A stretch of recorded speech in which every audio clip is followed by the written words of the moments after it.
নমস্কার বন্ধুরা, আমি মানস বিশ্বাস দ্য বং ইন্সপিরেশন ইউটিউব চ্যানেলে তোমাদের সবাইকে স্বাগত জানাই। আশা করি তোমরা সবাই সুস্থ আছো এবং ভালো আছো। তা তোমরা সবাই জানো যে 16 এবং 17 তারিখে সারা রাজ্য জুড়ে ফুড এসআইয়ের পরীক্ষা সংগঠিত হয়েছে এবং যেটা কন্ডাক্ট করেছে West Bengal public service commission. এবং তোমরা ইতিমধ্যে দেখতে পেরেছো যে পশ্চিমবঙ্গের নানা জেলায় নানা যে সেন্টারগুলো হয়েছিল সেখানে 6টা শিফটেই কিন্তু প্রশ্ন আগের থেকে আউট হয়েছে এবং কি ব্যাপক পরিমাণ দুর্নীতি 2024-এ দাঁড়িয়েও হয়েছে। তার সমস্ত কিছুর দাবিতে এবং সমস্ত কিছু যে এই যে পরীক্ষার যে প্রসেস সেটাকে ক্যান্সেল এবং এক্সাম করানোর জন্যই তোমাদের কিন্তু একটা পন্থা অবলম্বন করা হচ্ছে এবং হয়েছে। এবং একটা কথা জেনে রেখে দেবে, এই যে বিষয়টা, এই যে দুর্নীতিটা, এই দুর্নীতিটা শুধুমাত্র ফুড এসআই না, 2018 সালের food SI, fire operator, Paschimbanga পুলিশের লেডি কনস্টেবল থেকে শুরু করে প্রত্যেকটা ওয়ান ডে এক্সামিনেশনে যেগুলো আছে সেগুলোতে কিন্তু তোমাদের এরকম দুর্নীতি হয়ে চলেছে। তা বিশেষ করে এই যে ফুডের এত বড় দুর্নীতি, এরকমভাবে প্রশ্ন আগে থেকে লিক হয়ে যাওয়া, তা এই সব জিনিসের বিরুদ্ধে এবং নতুন করে স্বচ্ছভাবে আবার পরীক্ষা নেওয়ার দাবিতে পিএসসির অফিস অভিযান কিন্তু করা হচ্ছে কাল, অর্থাৎ 19শে মার্চ মঙ্গলবার দুপুর 12টা থেকে তোমাদের কিন্তু পিএসসির অফিসে সব যাওয়া হবে। এবং একটা কথা তোমাদের বলবো, যারা তোমরা ফেসবুকে হাজারোবার কমেন্ট করো, যারা তোমরা ইউটিউবের কমেন্ট সেকশনে হাজারোবার কমেন্ট করো, তোমরা কিন্তু অবশ্যই কালকের এই যে আন্দোলনে তোমরা কিন্তু অবশ্যই অংশগ্রহণ করো। এটা তোমাদের আন্দোলন, এটা কিন্তু অন্য কারোর আন্দোলন না। যারা দিনরাত পড়াশোনা করো, যারা দিনরাত পরিশ্রম করে একটা সরকারি চাকরির জন্য পড়াশোনা করছো, এবং একটা কথা সবসময় জেনে রাখবে যে গরিবের একমাত্র পন্থা কিন্তু পড়াশোনা করেই সরকারি চাকরি পাওয়া, অন্য কোনো পন্থা বা অন্য কোনো শর্টকাট সাকসেস কিন্তু নেই।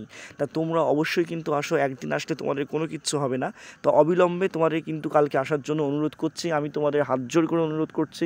তোমরা অনেক অনলাইনে প্রোটেস্ট করেছো, এবার সশরীরে তোমরা কিন্তু আসো। আমাদের যে কালকে দাবিটা থাকবে সেই দাবিটা কিন্তু সবার প্রথম যে ফুড এসআই পরীক্ষা কিন্তু বাতিল করতে হবে, কারণ কাট অফের চিন্তা করে কোনো লাভ নেই, বাতিল তোমাদের করতে হবে। করে তোমাদের যে পরীক্ষা বাতিল হওয়ার 6 মাসের মধ্যে কিন্তু পিএসসিকে একদম পুরো জানাতে হবে যে স্বচ্ছভাবে যাতে তারা পরীক্ষা নেয়। এবং পরীক্ষার পর ওইমারের কার্বন কপি, যেমন তোমরা ডব্লিউবি সেট পরীক্ষা দিলেও তোমরা কিন্তু অবশ্যই পাও, ঠিক আছে, এই কার্বন কপিটা তোমাদের যাতে দেয় এবং প্রশ্নপত্র যেমন বাড়িতে আনা যায় সেই বিষয়টা যাতে করা থাকে। এবং যে কোনো পরীক্ষা কিন্তু একদিনেই করা হতে পারে, ঠিক আছে, কারণ টেটের মতো পরীক্ষা, এর আগেও পরীক্ষা, অনেক পরীক্ষা হয়েছে যেগুলো ওয়ান ডে এক্সামিনেশন হয়। তো ওয়ান ডে এক্সামিনেশন বা একদিনেই কিন্তু পরীক্ষা করা যেতে পারে। তার কারণ তোমরা দেখেছো মাল্টিপল শিফটে প্রশ্ন হয়েছে, প্রথম দিনের প্রশ্ন জলভাত, তারপর সেই দিনই থার্ড শিফটের প্রশ্ন বা 6 শিফটের প্রশ্ন কিন্তু খুবই কঠিন, ঠিক আছে, এরকম যাতে না হয়, কারণ নর্মালাইজেশনের কিন্তু কোনো ব্যাপার নেই। এবং তোমাদের পিএসসির সমস্ত পরীক্ষা যেন এই ব্যবস্থা চালু করা হয় সেটা কিন্তু বলা হচ্ছে, অর্থাৎ তোমাদের মিসলেনিয়াসের পরীক্ষা, ক্লার্কশিপের পরীক্ষা, ডব্লিউবিসিএসের পরীক্ষা, আইডিওর এক্সামিনেশন, যত পরীক্ষা আছে, মোটর ভেহিকেল, জুনিয়র ইঞ্জিনিয়ার থেকে শুরু করে সমস্ত পরীক্ষা যাতে এই সব নিয়মেই চলে এবং স্বচ্ছভাবে, সবথেকে বড় কথা স্বচ্ছভাবে যাতে পরীক্ষাটা হয়, এক্সামের দিন যাতে করা ব্যবস্থা থাকে, এই সমস্ত কিছুর দাবিতে কালকে কিন্তু আন্দোলনটা করা হচ্ছে। তা তোমরা কিন্তু অবশ্যই এই আন্দোলনে উপস্থিত থাকবে।